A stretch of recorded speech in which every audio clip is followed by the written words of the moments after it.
beautiful hadith.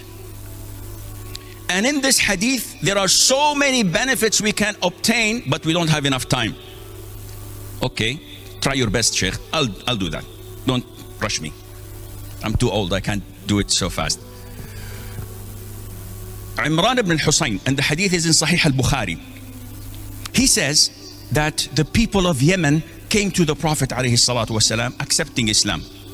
And the Prophet praised them, complimented them, and said to them that I give you the glad tidings of Allah's forgiveness. So they said, okay, Prophet of Allah, we accept it. But we have a question. How did this thing begin? Look at this question. The Arabs speak few words, but to the point. How did this thing begin?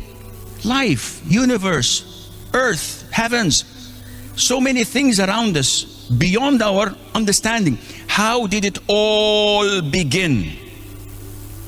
Now the Prophet ﷺ is the one authorized to answer. So he did not tell them, you should not ask such questions. Fear Allah. Because he's the one who gives answers. So he says to them, there was nothing but Allah, and his throne was over the water, and he wrote everything in the book and created the heavens and the earth. Full stop. Now this hadith tells you about the origin of everything. All humans, animals, insects, birds, living creatures, everything in this universe acknowledge that there is only one Allah, la ilaha illahu, one God. They call him God, though God is not Allah's name.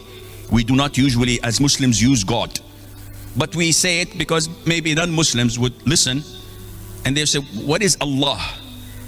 So everything acknowledges the existence of Allah Azza wa Jal.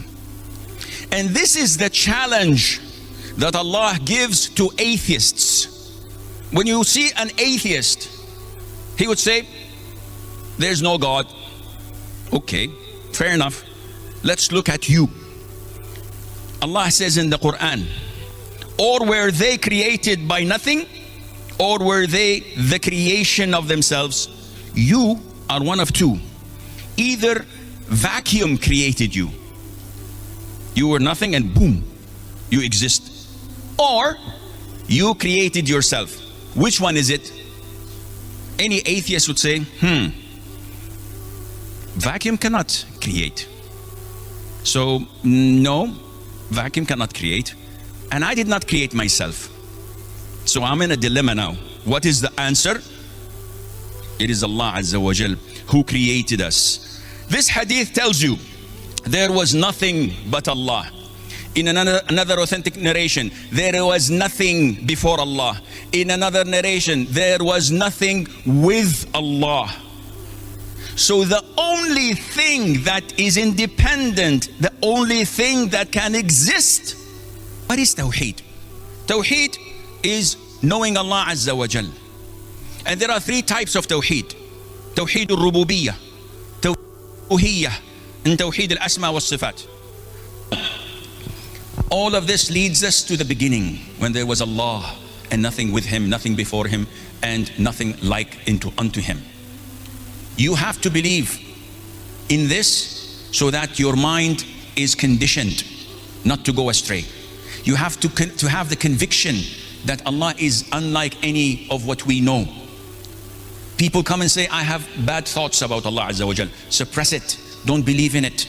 Don't think that Allah needs any of his creation. Allah says, and say, O Muhammad, praise to Allah who has not taken a son and has had no partner in his dominion and has no need for a protector out of weakness, and glorify him with great glorification. This is only to Allah Azza wa Jal. He does not need anyone. Now, the vast majority of Muslims are in great danger. The vast majority of Muslims commit shirk. And this is mentioned in the Quran. Allah says, and most of them believe not in Allah except while they associate others with him. The vast majority of people associate others with Allah. Sheikh, we don't prostrate to idols. We don't believe in idols. We believe in Allah. Yes, but in your actions, in your heart you have a lot of shirk. How is that possible? Allah Azza wa Jal threatened and warned His beloved Prophet Muhammad sallallahu alaihi wasallam. He gave him a warning in the Quran, and He said, and it was already revealed to you and to those before you, that if you should associate anything with Allah, your work would surely become worthless and you would surely be among the losers. The gravity and seriousness of shirk is beyond thought. Yet the vast Muslims fall into it. How many Muslims, and I just give examples, how many Muslims when they build a house would slaughter a sheep and take the blood and put the stains on the doorsteps or on the foundations of the house? In Arabia there are many. When you ask them, what are you doing? This blood is najis. Said, yes, but we're seeking barakah. Barakah of who? This is a sacrifice for jinn. How many of the Muslims may do acts that expresses their dependence on other than Allah Azza wa Jal? When you are in trouble, do you first go to the doctor or make dua and make ruqyah? The vast majority, when your child falls sick, immediately to emergency room. And after he prescribes the medication and the lab tests and the x-rays, then after you go back home, let me do ruqyah. No, it should be the other way around. My dependence on Allah Azza wa Jal is to make ruqyah and immediately take him to the emergency ward.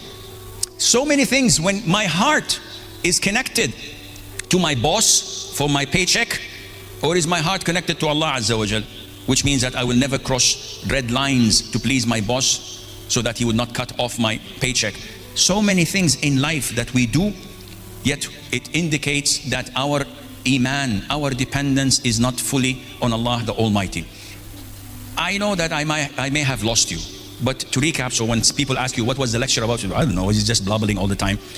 To recap, in the beginning, before time, there was Allah Azza wa Jal and nothing with Him. And by the way, time is a creation. It wasn't there in the beginning, and it's not going to be there at the end. It's only in this period. In the beginning there was no time, and in the end, when Allah admits you and me, insha'Allah, to Jannah, there will be no time. It will be for eternity. And this is something we cannot comprehend. We know everything has an end. Being in Jannah has no end. It will be for eternity, but this eternity is not original.